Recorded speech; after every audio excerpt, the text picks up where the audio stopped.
In one of the chapters of the Midnight Express scrapbook, it is touched upon briefly that Mr. Cornette not only was the in-ring manager of the Midnight Express, but also handled the team's finances and bookings. I couldn't see Mr. Cornette taking a fee, since it was mentioned several times in the book that he took a personal loss to make sure Eaton, Condrey, and Lane were fairly compensated. How did Mr. Cornette handle the business side of the team? Was there anything he learned from dealing with promoters and other business entities that he carried over into Smoky Mountain Wrestling or other ventures? Did Mr. Cornette ever make secret accounts for the Express so that they would have something down the road to fall back on? And finally, did any wrestlers other than the Express ask Mr. Cornette for advice or to be managed by him in a professional capacity? Oh, for God's sake. First, who wrote this or asked this question? This is from JW, and I don't believe it's Jeff Warner or JW Storm. I think it is just a mysterious JW. I don't know how to answer this because the person who is quoting the book did not read the book very well. I was not their financial manager. I reported on the money we made because we each made the same amount of money. So if I made that, that's what they made in the book.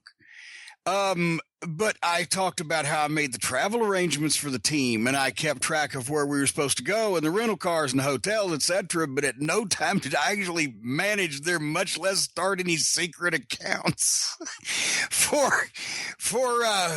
even when you made big money in those days as a wrestler, sometimes you might need a secret account, but I didn't know how to set one up.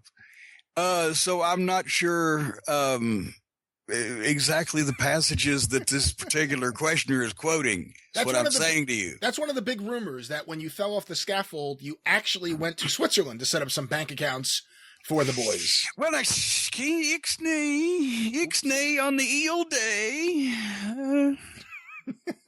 And again, I want to. Hey, how would you say Switzerland in Carney? Switzerland. See, that would be tough. Notice, I bet you. Yeah, notice no one was going over there for that very reason. Sputnik Monroe couldn't do that one. Well, on this topic, real quick, Jim, obviously Paul Ellering was in fact the business manager of the Road Warriors and by all accounts handled their finances in a very good manner. You know, he got them invested in various things from stocks to Zubaz. When that was going on, and it was commonly known that he was managing their careers and really taking care of them from a business manager perspective, were there any grumblings from any of the boys? Or maybe grumblings isn't the correct word, but did any of the boys ever talk about their desire to have someone looking out for them in that way? No, not really. At least not in my experience. Everybody just, as Paul assumed that, and it was the last really couple of years, you know, even in the business that he was with them, that he did that. And I mean, I don't know the exact extent. Everybody knew that they went to Paul for advice, business advice, and reading the New York Times wasn't just a gimmick on screen. That's what he did, right? Life imitated art, or art imitated life, I should say.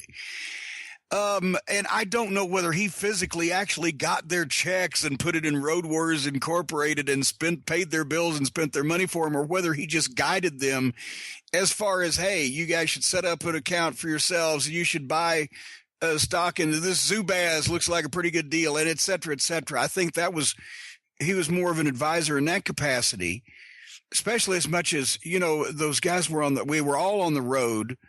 At that time, it was hard to sometimes to keep minute detail of your own private and personal business, much less, you know, several other guys.